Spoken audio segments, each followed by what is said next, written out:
मैं आज बस ये क्या कहना है, हम लोग कितने दिन से करते चले आ रहे हैं, लेकिन हमारा कोई फायदा बताओ जरा, और उसमें से घटते जा रहे हैं लोग।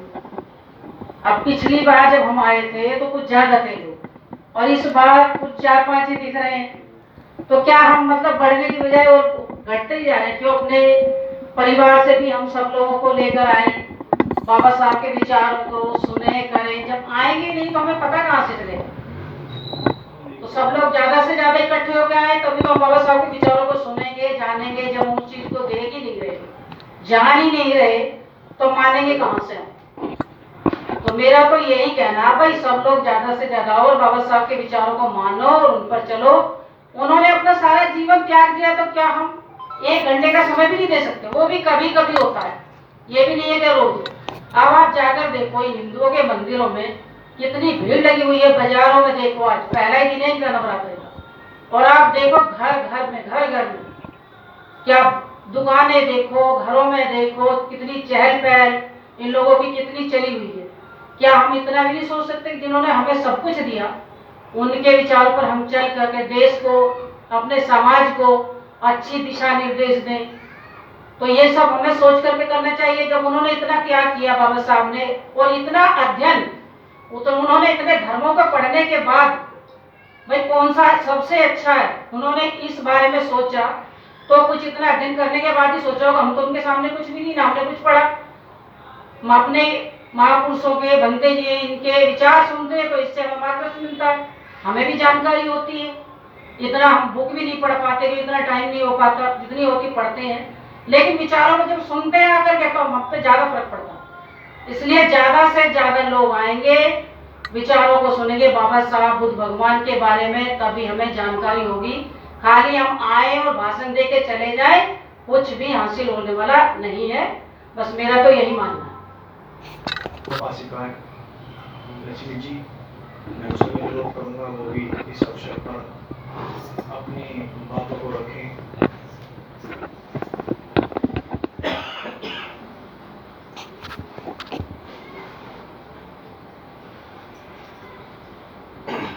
महाकारुणिक तथागत भगवान बुद्ध के चरणों में कोटि कोटि नमन करते हुए, विश्व रत्न, नारी के मुक्तिदाता और संविधान के निर्माता, symbol of knowledge Baba Saheb doctor Bhimrao Ambedkar ji के चरणों में कोटि कोटि नमन करते हुए, बाबा साहब को महान बनाने में अपना पूरा जीवन झोंकने वाली माता रमाबाई के चरणों में कोटि कोटि नमन करते हुए, इस सोई हुई कौम को जगाने वाले महामानव मान्यवर साहब काशी राम जी के चरणों में कोटि कोटि नमन करते हुए, बहुजन समाज में जन्मे सभी संतों को, वीर वीरांगनाओं के चरणों में कोटि कोटि नमन करते हुए, और आप सभी के लिए नमो बुद्धाय, जय भीम, पूज्य भंते जी को वंदामि। यहाँ पर आकर बड़ा दुख लग रहा है कि भाई हमारे 4-5 लोग ही हैं, और सभी कहते हैं कि हम बाबा साहब के अनुयायी हैं, बाबा साहब के अनुयायी हैं। तो कहाँ है बाबा साहब के अनुयायी? यहाँ पर पिछली बार हम आए थे तो काफी भीड़ थी, और उससे भी पहले आए थे तो काफी भीड़ थी। तो हम टूटते जा रहे हैं। ये कहते हैं बाबा साहब के अनुयायी हैं, कहाँ है? मुझे तो लगता नहीं है कि बाबा साहब के अनुयायी अगर होते तो यहाँ पर ये बुद्ध विहार सब भरा हुआ होता। हम बाबा साहब की फोटो तो लगाते हैं, उनकी जयंतियां मनाते हैं, लेकिन बाबा साहब के विचारों पर नहीं चलते। और बाबा साहब ने जो सबसे ज्यादा काम किया है, मैं संदेश देना चाहती हूँ चैनल के माध्यम से, कि सबसे ज्यादा काम बाबा साहब ने हम महिलाओं के लिए किया है। हम महिलाएं ही रूढ़िवादी में इस तरह से फंसी हुई हैं कि वहां से निकलने का नाम ही नहीं ले रही हैं। कल हम मार्केट गए तो इतनी भीड़ लगी हुई थी इस नवरात्रि को मनाने के लिए। तो मैं एक इसी के ऊपर एक कहानी, मतलब आपके शब्द कहना चाहती हूँ कि एक मतलब शादी हुई थी, तो सास बहू थी। तो जो सास थी वो कहने लगी अपनी बहू से कि बेटा चलो मंदिर चलते हैं, कि बहू बुद्ध जी भी थी। कि चलो मम्मी। तो वहां पर मंदिर पहुंची तो वहां पर देखा तो एक पहरेदार खड़ा है तलवार लेकर। तो बहू कहने लगी मम्मी मैं नहीं जाऊंगी, ये तो तलवार काट देगा हमें तलवार से। तो सास कहने लगी कि अरे बहू ये तो पत्थर की मूर्ति है, ये कैसे काट सकती है, ये तो पत्थर की तलवार है। दोनों अच्छा मम्मी। तो फिर आगे बढ़ती है तो फिर मंदिर में एक गाय बछड़ा दूध पी रहा होता है। बहू कहने लगी कि मम्मी मैं घर जा रही हूँ और घर जाकर के वो बाल्टी लेकर के आ रही हूँ। तो सास कह रही मेरे तो बेटा की कर्म ही फूट गए, बहू बावली मिल गई कि ये पत्थर की गाय दूध नहीं देती बेटा, ये तो पत्थर की है, ये दूध कैसे दे सकती है, ये बछड़ा दूध नहीं पी सकता। नु अच्छा मम्मी। फिर आगे बढ़ती है कि आगे बढ़ती है तो वहां पर 6 हाथ 9 हाथ मुझे नहीं पता, तो वहां पर बढ़ती है तो एक बहू फिर डर जाती है कि मम्मी ये शेर है, ये तो खा जाएगा, मैं आगे नहीं जा सकती। फिर माता कहती है कि जो सासू माँ थी बहू की, वो कहती है अरे मेरे बेटा के कर्म बिल्कुल ही फूट गई है, तो बहू पगलेट मिल गई, कहाँ से मिल गई, मेरे बेटा के कर्म ही फूट गए। नो बेटा ये तो पत्थर का शेर है, ये कैसे खा सकता है। तो बहू कहने लगी मम्मी ये पत्थर का शेर हमें खा नहीं सकता, पत्थर का बछड़ा दूध पी नहीं सकता, ये पत्थर का पहरेदार हमें तलवार नहीं मार सकता, तो हमें इनसे क्या मिल सकता है, मैं क्यों इनसे कुछ मांगू, इससे बढ़िया तो मैं आपकी पूजा करूंगी और आपकी सेवा करूंगी तो मुझे अच्छे कर्म करूंगी, अच्छा फल मिलेगा। तो ये थी एक सास बहू की अंधविश्वास पर कहानी।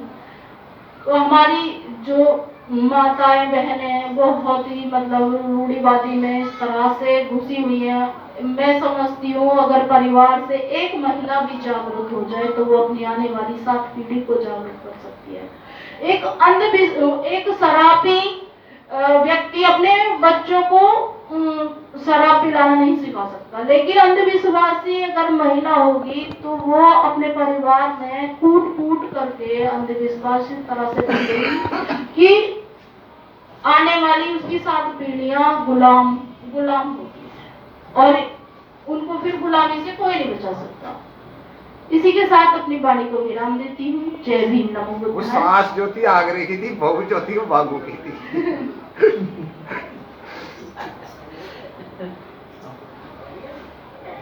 देवेंद्र गौतम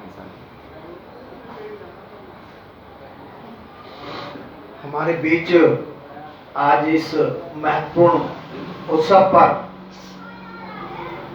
चैनल चलाने वाले गौतम जी, मैं उनसे भी अनुरोध करूंगा कि आप चैनल के माध्यम से समाज को जागरूक करते हैं और विचारों से अवगत कराते हैं, संदेशों को पहुंचाते हैं। आप हम लोगों को भी आज इस विशेष उत्सव पर अपने मार्गदर्शन से अवगत कराएं। आदरणीय गौतम जी।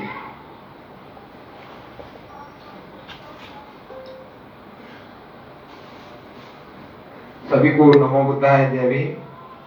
पूज्य बनते जी को वंदनी और 14 अक्टूबर 1956 की सभी को हार्दिक हार्दिक शुभकामनाएं। मैं ज्यादा तो ज्ञानी नहीं हूँ क्योंकि पूज्य बनते जी और आप जैसे विद्वान यहाँ बैठे हुए हैं। हमारे बनते जी उदास हैं, उदास नहीं होना चाहिए। मैं आपको एक बात बताऊं, जब गुरु गोविंद जी ने तलवार फेंकी और खालसा की स्थापना करी थी तो उन्होंने एक प्रैक्टिस करी थी कि भाई गुरु का शिष्य कौन कौन है जो गुरु के आदेश पर चलेगा। तो उन्होंने 5 बकरे बहुत दूरी पर कमरे में बंद करवा दिए थे, 5 बकरे। और जब भरी सभा में उन्होंने प्रैक्टिस करी कि भाई जो उन्होंने कहा कि भाई कौन कौन मेरे साथ जो है रक्षा के लिए तलवार गर्दन कटाएगा अपनी, जो गुरु का शिष्य है वो खड़ा होकर आ जाए। तो उसमें से कई हजार लाखों की भीड़ में से केवल 5 हाथ उठे थे। लाखों की भीड़ में से 5 हाथ। तो गुरु गोविंद जी जो मैंने पढ़ा था 5वीं 6वीं क्लास में, याद था। और हमारे साथ प्रिंसिपल साहब है, गलती सलती के लिए क्षमा चाहता हूँ। तो जैसे ही एक शिष्य उठा कि जी मैं गर्दन कटाने के लिए तैयार हूँ अपने धर्म के, और गुरु के आदेश का मैं पूर्ण पालन करूँ। तो गुरु गोविंद जी ने कहा कि इन्हें ले जाओ, इनकी गर्दन उड़ा दो। वो एक कमरे में उन्हें ले गए और एक बकरा काट दिया। वो निकला, लोगों में दहशत होगी, ये तो गर्दन कटाने लगे। इसी तरीके से, क्योंकि प्रिंसिपल साहब भी हमारे साथ हैं, तो 5 यानी कि लाखों की भीड़ में 5 हाथ उठे, और वो आज क्या कहलाते हैं? पंच प्यारे। 5 ने कुर्बानी दी ना सच्ची, तो पंच प्यारे कहलाए। जैसे ही उनका कीर्तन चलता है, मैंने तो कभी नहीं देखा, सुना है मैंने, तो आगे आगे अच्छी अच्छी सुंदर महिला हो, बुजुर्ग हो, जो भी हो, पढ़े लिखे हैं, डॉक्टर मास्टर इंजीनियर है, वो रास्ता साफ करते हैं, उनके पंच प्यारे तलवार लेकर चलते हैं। गुरु गोविंद जी से, गुरु नानक से भी पहले उनकी वो होती है सेफ्टी, सुरक्षा या पूजा, जो भी कहते हो आदर्श, कि ये गुरु के पंच प्यारे हैं। तो हम लोग यहाँ 5 आदमी तो आए हुए हैं भगवान बुद्ध के, भाई जगह जगह से हम आए, हमारे बीच दरोगा जी भी बैठे हुए हैं, प्रिंसिपल भी है, वकील भी है, मैं सोशल वर्कर हूँ, बंते जी भी हैं। तो ये एक चाहत होती है। मैं आपको भगवान बुद्ध के जीवन की एक घटना बताता हूँ। एक बार भगवान बुद्ध जो है चैतवन बुद्ध विहार के अंदर जो संदेश न देते थे, तो उन्हें सुनने के लिए लाखों लोग आते थे। तो भगवान बुद्ध एक दिन आए, मंच पर जो स्थान था उनका, उस पर देखा और चले गए। दूसरे दिन जो कुछ पब्लिक थी वो कम रह गई, लोगों में चर्चा हुई, तथागत में तो कुछ कहा नहीं, आए देखा चले गए। उसके बाद अगले दिन फिर वो लोग आए, तो उसमें से 50 में से 50 रह गए, 100 में से 50 रह गए अगले दिन। तो भगवान बुद्ध ने देखा, फिर भी उन्होंने कुछ नहीं कहा, मंच पर आए और देखा और चले गए। तीसरे दिन उसमें से 25 ही रह गए। तो फिर आनंद ने पूछा कि तथागत 3 दिन हो गए, लोग आ रहे हैं, दूर दूर से आ रहे हैं, परेशान हो रहे हैं, आप कुछ कह नहीं रहे, सुन नहीं रहे, और देख रहे हैं चले जा रहे हैं। तो तथागत ने कहा, आनंद जो पहले दिन आए थे वो लोग आते तो रोटी खाने के लिए आए थे वो, और दूसरी बात वो न सुनते न सुनने देते। दूसरे दिन जो लोग आए हैं, इनमें आधे में ज्ञान की भूख है, आधे में जो है ना पेट की भूख है। तीसरे दिन जो लोग आए हैं दूर से, यानी कि 50-100 किलोमीटर से, जो रेगुलर 3 दिन से आ रहा है, वो व्यक्ति मुझे सुनने के लिए आ रहा है। तो आज मैं दम देशना दूंगा। तो पहचान और प्रैक्टिकल यही होता है। पढ़े लिखे जो बच्चा पूरे साल पढ़ रहा है, फिर पेपर होते हैं, तूने पढ़ाई क्या करी है, ये तो बता कितना पढ़ा है, तो उसका रिजल्ट देते हो आप लोग, नहीं देते हो। तो भगवान बुद्ध या बाबा साहब या जो भी चीज है, ये तो चली गई है 70 साल से, लेकिन हमें सवाल ये है कि हमारे गाजियाबाद के अंदर लगभग 30-40 बुद्ध विहार हैं, और मैं समझता हूं कि नागपुर तो पहले से बौद्ध में है या नहीं है, लेकिन जो क्रांति गाजियाबाद ने करी है वो पूरे देश के अंदर किसी जिले के अंदर नहीं मिलेगी, क्योंकि सबसे ज्यादा जो एक्टिव लोग हुए हैं, सबसे धर्म प्रचारक हुए हैं, वो गाजियाबाद के अंदर हुए हैं। और बाबा साहब की कमाई का सबसे ज्यादा जो फायदा उठाया वो बुलंदशहर वालों ने उठाया। जिला बुलंदशहर वालों ने बाबा साहब को सबसे ज्यादा फॉलो करा। लेकिन हम कमी ना भत्ते जी की बता सकते, ना अपनी बता सकते, ना आपकी बता सकते। कारण ये है कि 70 साल में हमने प्रगति क्या करी। जब इतने बुद्ध विहार होने के नाते गाजियाबाद कोई गरीब तो है नहीं, बस गांव के अंदर होगा। गाजियाबाद में गांव में भी कोई लोग गरीब नहीं है, हकीकत तो ये है। लेकिन शहर के अंदर ज्यादा है। लेकिन क्या हमारे धर्म प्रचारक जो लोग गांव गांव में या वर्किंग कर रहे हैं, तो उनकी हेल्प कौन करेगा? उनकी हेल्प के लिए कोई भी समिति तैयार नहीं है कि भाई हम तुम्हारी हेल्प करेंगे। अब आपके बच्चे बाबूजी बनाए, मेरे बच्चे रोड पर घूमे, ऐसा तो हो नहीं सकता। जब आप स्कूल में पढ़ाने जाते हैं तो आपकी फैसिलिटी की गवर्नमेंट सुविधा देती है। मिलिट्री में जाते हैं तो भाई तू बॉर्डर की रक्षा कर, तेरे परिवार को तेरे खाना पीना नहाना धोना सब चीज की जिम्मेदारी गवर्नमेंट की है। तो धर्म के प्रचारक नहीं है, और जब तक धर्म के प्रचारक नहीं होंगे, जब तक हम आगे नहीं बढ़ेंगे। दूसरों पर दोष लगाने का कोई बेनिफिट हमें नहीं। हमारे घर कोई ब्राह्मण नहीं गया आज तक, कोई ठाकुर नहीं गया, कोई बनिया नहीं गया। हम दूसरों को केवल गाली देकर उनकी बढ़ा देंगे। कोई नहीं गया हमारे घर कि भाई तुम नवरात्रि मनाना, या आप दशहरा आ रहा दशहरा मनाना, या दिवाली मनाना, अपने आप ही लोग। तो हमें अपनी गलतियों को स्वीकार करके हमें एक समूह ऐसा तैयार करना चाहिए ईमानदारी के साथ, जिसका 10 साल 5 साल से कार्यकाल हो, जो सुबह आप 10 रुपए किसी को दे रहे हैं तो उसका रिजल्ट शाम को आपको मिलना चाहिए कि भाई मैंने 10 रुपए आपको मदद करी थी इस काम के लिए, आप अपना काम दिखाएंगे। आज टेक्निक है, पूरी दुनिया सब कुछ देख सकती है, देख सकती है नहीं देख। तो हमें इस तरीके का निर्माण करने, समितियों का, संगठनों का निर्माण कम करके हमें इस तरीके का समूह बनाना चाहिए कि कौन आदमी आपकी नजर में अच्छा काम कर रहा है, सही काम कर रहा है, या कौन परिवर्तन कर सकता है। भंते जी से मैंने कई बार रिक्वेस्ट करी, मेरा भंते जी ये समारोह इसलिए होते हैं कि हम पूरी साल काम करें और उसमें देखेंगे भाई हमने कितने लोगों को अपनी विचारधारा बढ़ाई, उसका कितने लोगों पर असर हुआ। जिसमें असर हुआ वो 100 किलोमीटर से भी आएगा आपके पास, 500 से भी आएगा, और जिसमें असर नहीं हुआ पड़ोस में बैठा हो तब भी नहीं आएगा। तो मेरी तरफ से अगर कोई गलती हो तो मैं क्षमा चाहता हूँ, भंते जी को वंदना करते हुए। और आगे की रणनीति आप सब लोग पढ़े लिखे, उससे सोच विचार जरूर करें, क्योंकि विश्वास के बिना दुनिया नहीं चल सकते, विश्वास हमें करना पड़ेगा। तो मैं देवेंद्र गौतम आप सबको हार्दिक शुभकामना देता हूँ। नमो बुद्धाय, जय भीम।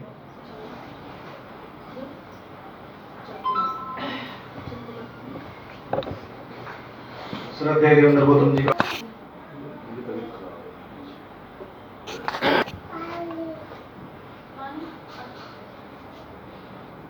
करुणा के सागर भगवान तथागत गौतम बुद्ध एवं बाबा साहब के चरणों में श्रद्धा सुमन अर्पित करते हुए और बहुजन समाज में जन्मे सभी संतों महापुरुषों को कोटि कोटि नमन करते हुए भंते जी को वंदना में सभी को जय हिंद, नमो बुद्धाय। साथियों, विषय ये नहीं है कि यहाँ कम लोग क्यों आए, विषय ये है कि हम अपने बुद्ध धर्म को प्रचार प्रसार करने में कहाँ हमसे चूक हो रही है। विषय ये है हम कितने लोगों को अपनी विचारधारा को बता पा रहे हैं। भंते जी घर घर जाते हैं, हमारे पास भी, हमारे क्लिनिक पे भी जाते हैं। क्या हम भंते जी की बात को सुन करके, उनके धर्म को सुन करके, क्या हमने आज तक अपने किसी पड़ोसी को बताया या नहीं बताया? अगर हमने बताया तो हमने उस पर काम किया, और अगर हमने नहीं बताया तो भंते जी की बात को सुन करके और हमने उसको अनसुना किया, और ये और सोचने लग जाते हैं कि यार ये भंते तो रोज आ जाकर बैठ जाते हैं। ये थिंकिंग है बहुत लोगों के अंदर। भंते जी पैदल धूप में बरसात में चल करके सबके घर जाते हैं, अपनी विचारधारा को बताते हैं, और कुछ लोग हमारे भंते जियों का सम्मान भी नहीं करते। जब उनको सम्मान ही नहीं मिलेगा तो वो क्या धर्म के बारे में लोगों को बताएं। हमने देखा पूज्य भंते जी को कि बाबू क्षेत्र में बरसात में, धूप में, गर्मी में, ठंड में इनको बराबर हमने जाते हुए देखा है। तो क्या हमने तथागत बुद्ध की विचारधारा को आगे बढ़ाने का काम किया? अगर हमने 10 लोगों से संपर्क किया, 10 लोगों से संपर्क होने के बाद भी अगर 2 लोग भी बुद्ध की विचारधारा से हमें जुड़े, उन्होंने उसको फॉलो किया, तो वो बहुत बड़ी कामयाबी हो जाती है। लेकिन आत्ममंथन खुद को करना होगा, हमें अपने आप करना होगा कि क्या हम सही मायने में बुद्ध धर्म को चला रहे हैं या मान रहे हैं। अगर हम सच्चे अम्बेडकरवादी हैं तो हमें बुद्धवादी होना होगा, अगर हम बुद्धवादी हैं तो हमें अम्बेडकरवादी होना होगा। ये दोनों एक दूसरे के पूरक हैं। जब तक हम बाबा साहब जय भीम कर खाली जय भीम से बात नहीं बनेगी। जय भीम तो आरएसएस वाले भी बोलते हैं, जय भीम तो ब्राह्मण भी बोलता है, जय भीम ठाकुर भी बोलता है, जय भीम बनिया भी बोलता है, और जय भीम बहुजन समाज को बोल ही रहा है। लेकिन वो लोग जय भीम को इस्तेमाल करने के लिए बोल रहे हैं, ना कि वो दिल से जय भीम बोल रहे हैं। वो सिर्फ हम लोगों को गुमराह करने के लिए जय भीम बोल रहे हैं, हमें अपने रास्ते से भटकाने के लिए जय भीम बोलते हैं। हमें उनसे सावधान होने की जरूरत है। सच्चा अम्बेडकरवादी वही होगा जो अपने दिल और दिमाग में बाबा साहब को रखता होगा, वो उनकी बातों को फॉलो करेगा। बड़ों का सम्मान करेगा, महापुरुषों का सम्मान करेगा, बड़े जी का सम्मान देंगे। मैं उनको सच्चा अम्बेडकरवादी मानता हूँ। इसके लिए मैं गलती हुई होगी क्षमा चाहता हूँ। जय भीम, नमो। प्रथम तथागत गौतम बुद्ध बोधिसत्व डॉक्टर भीमराव अंबेडकर को नमन करते हुए आज इस विशेष उत्सव पर आए हुए सभी उपासक उपासिकाओं का बहुत बहुत साधुवाद करते हुए, भिक्षु संघ को नमन करते हुए, मैं गोविंद प्रसाद, जिला अध्यक्ष भारतीय बौद्ध महासभा का जिला, इस अवसर पर एक ही महत्वपूर्ण बात कहना चाहता हूँ। हम सभी बात करते रहते हैं बुद्धिज्म की, हम बात करते रहते हैं बाबा साहब की, लेकिन वास्तव में हम अपने घर परिवार में इस पर कितना अमल कर रहे हैं जो आइडियोलॉजी हमें बाबा साहब ने दी। ये बहुत महत्वपूर्ण विषय है। वो बातें क्या है, हम कितने अपने आप को अम्बेडकरवादी बौद्धिस्ट कहते रहे, अगर हम व्यवहारिक रूप में इन चीजों को फॉलो नहीं कर रहे हैं तो हम केवल दिखावा कर रहे हैं अपने लिए, समाज के लिए, बाबा साहब के लिए, चीटिंग कर रहे हैं। सीधी सीधी बात है मेरी। जब हमारे घर पे किसी का संस्कार होता है मृत्यु होने का, बहुत सीधी सीधी बात है, क्या आप भिक्षु संघ को बुलाते हो? पहली बात। दूसरी बात, जब आपके घर पे बच्चे का जन्म होता है और आप उसका जन्म दिवस मनाते हैं, उसका नामकरण करते हैं, तब क्या भिक्षु संघ को बुला करके ये संस्कार कराते हैं? तीसरे नंबर पे, जब आपकी गृह प्रवेश होता है, मकान बनाते हैं अपना नया, तब उस गृह प्रवेश को क्या भिक्षु संघ के द्वारा संस्कारित करा करके कराते हैं प्रवेश उसमें?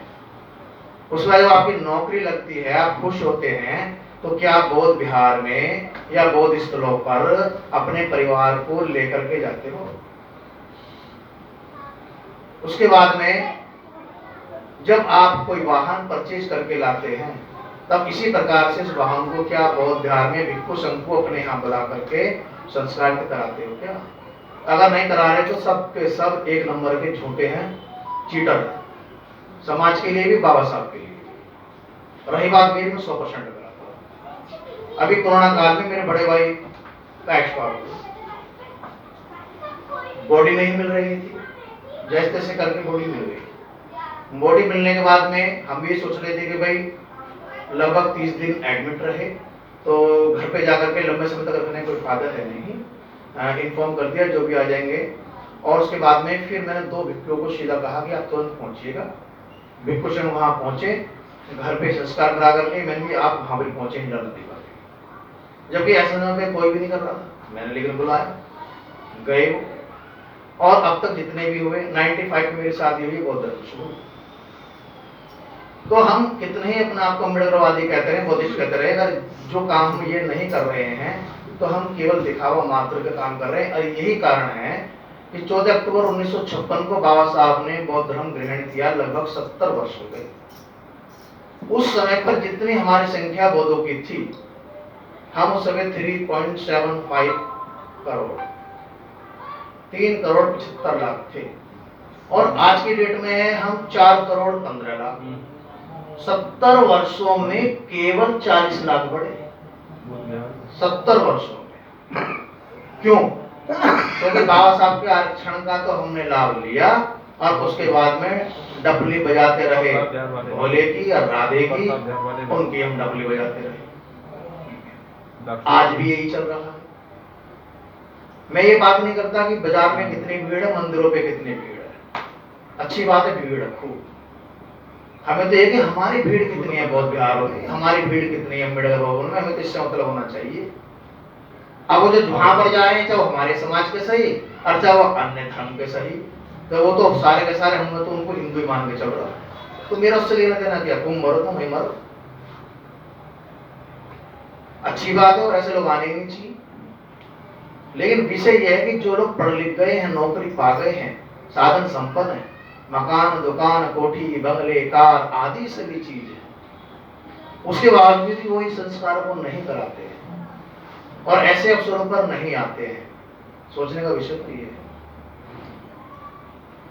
एक सम्राट अशोक जी, जिन्होंने एक कलिंग युद्ध के बाद में एकदम ये डिसीजन ले लिया कि आज के बाद में मैं रक्तपात नहीं करूंगा और धर्म के शरणागत हो गए और उसके बाद में अपने घर परिवार को भी इस बौद्ध के लिए, बौद्ध में भारत के लिए या बौद्ध में संसार के लिए सबको झोंक दिया उन्होंने अपने बच्चों पर। मौर्य वंश ने बहुत वर्ष राज किया, लेकिन अशोक सम्राट एक ऐसे राजा रहे जिन्होंने सबसे ज्यादा विश्व में बौद्ध धर्म का विकास किया। आज जितने भी शिलालेख बने हुए हैं, जितने भी बड़े बड़े बौद्ध विहार हैं, यहाँ तक कि बोध गया का भी जो हमारा बौद्ध महाबोधि टेम्पल है उसका निर्माण अशोक ने। तो हमें जरूरत है कि सबसे पहले हम अपने महापुरुषों से संबंधित जो पुस्तकें हैं, मैं केवल 2 ही पुस्तकें की बात कर रहा हूँ, जो सज्जन इन 2 पुस्तकों को पढ़ ले उनमें ऑटोमेटिक ही परिवर्तन आएगा, वो रोक ही नहीं सकता अपने आप को। एक भगवान बुद्ध और उनका धम्म और एक गुलामगिरी, एक गुलामगिरी। केवल ये 2 ही पुस्तक जिस व्यक्ति ने पढ़ लिए उसमें अपने आप ही परिवर्तन आ जाएगा, वो रोक ही नहीं सकता। बाबा साहब की तो बहुत बात की बात है, उसके बाद जिन्होंने बाबा साहब का जीवन परिचय पढ़ लिया वो तो फिर रुक ही नहीं सकता। एक प्रोग्राम में था तो एक साथी ने एक बहुत अच्छी बात कही कि बाबा साहब तो वो शख्स हैं जिन्होंने उनको एक बार पढ़ लिया तो उसकी पूंछ में तो आग लग जाती है, ना वो खुद बैठता है और ना खुद बैठने देता है किसी को भी। और मैंने महसूस किया वास्तव में सर, मेरी अपनी शुरुआत बचपन से, जब मैं 7th क्लास का मात्र स्टूडेंट था। बौद्ध धर्म की बात बाद की है। सबसे पहले मेरे अंदर जो परिवर्तन आया, खुद सोच करके जो पाखड़ और अंधविश्वास है, मेरी शुरुआत वहां से हुई सर। मैं सोचने लगा अपना आप ही, अरे यार लोग छींक मार देते हैं, नीचे उठ जाते हैं, जबकि ये हमारी शारीरिक क्रिया, भाई उनको छींक आएगी, उल्टी आएगी, डकार आएगी, हवा खारिज होगी, ये हमारी फिजिकल प्रोसेस है। तो इसमें अंधविश्वासी के मतलब कहाँ है? अभी जब किसी की डेथ होती है तो हमारे सामने मुर्दा भी आएगा, जाएगा भी, और ऐसी बात भी काली बिल्ली रास्ता काट जाए, अदरवाइज बिल्ली रास्ता काट जाए। भाई जिस प्रकार से हम कमाने खाने जाते हैं, हम भी अपने दैनिक क्रियाओं से निवृत्त होते हैं, इसी प्रकार से एक बिल्ली भी अपने दैनिक क्रियाओं से निवृत्त होती है और अपने बच्चों के लिए भी वो खाना आदि अन्य जगह से लेकर के आती है। तो जब आएगी और जाएगी तो रास्ते तो काटेगी, किसी न किसी के सामने तो आएगी, तो इसमें विश्वास कहां से हो? लेकिन एक पढ़े लिखे आदमी भी इन बातों को मानते हैं, जो बहुत ही सोचने का विषय है। तो मेरा तो मानना है कि सबसे पहले हमारे जो महापुरुष हैं हम उनकी पुस्तकों को पढ़ें, दूसरा इस पाखंड अंधविश्वास से दूर हों, और हम अपने बच्चों को शुरू से ही ये संस्कार दें। शिक्षा तो हम दे रहे हैं, हम सबके मन में रहती है कि हम अपने बच्चों को, बहन को, बेटी को अधिक से अधिक पढ़ाएं, लेकिन अधिक से अधिक उन्हें संस्कारित भी तो करो। शिक्षा तो आप अधिक से देने की बात करते हैं और उन्हें संस्कारित आप करने की बात नहीं करते हैं, तो बदलाव समाज में कैसे आएगा? तो एक बदलाव करने का माध्यम सीधा यही है कि शिक्षा के साथ हम उन्हें बचपन से ही संस्कार दें, तो हम अपने इस उद्देश्य को पूरा कर सकते हैं और निश्चित तौर पे हम भारत को एक मानवतावादी देश, एक शांतिपूर्ण देश, एक कल्याणकारी देश और बौद्ध में बना सकते हैं। सभी का आज धम्मचक्र अशोक परिवर्तन दिवस पर बहुत बहुत हार्दिक आभार प्रकट करता हूँ। सबको मंगल कामनाएं देता हूँ कि आपका परिवार सुख में हो, आप सभी आगे बढ़ें और भारत पुनः बौद्ध में बन करके एक देश में शांति स्थापित करे। सभी का बहुत बहुत साधुवाद। भगवान के चरणों में नमन करते हुए, बाबा साहब को नमन करते हुए और बहुजन समाज के नायक जो भी नायक पूज्य है सबको नमन करते हुए, और आप सभी को नमो बुद्धाय जी को। तो मैं जो भी अभी इन्होंने प्रोग्राम बताया वहाँ भी ज़्यादा से ज़्यादा लोग जाए और बात सुने, अपनी बात रखें और इन्हीं सब के साथ नमस्कार, जय। सब्बे सत्ता सुखी अंतु सब्बे अंतु चकेमिनो सब्बे भद्राणि पश्यन्तु मा कञ्चित् सब्बे सत्ता सुखी अंतु सब्बे अंतु चकेमिनो सब्बे भद्राणि वसन्तु मा कञ्चित् दुःखमागम सब्बे सत्ता सुखी अन्तु सब्बे अन्तु चकेमिनो सब्बे भद्राणि वसन्तु मा कञ्चित् दुःखमागम साधु साधु साधु बुद्धं नमामि धम्मं नमामि संघं नमामि अहं वन्दामि साधु साधु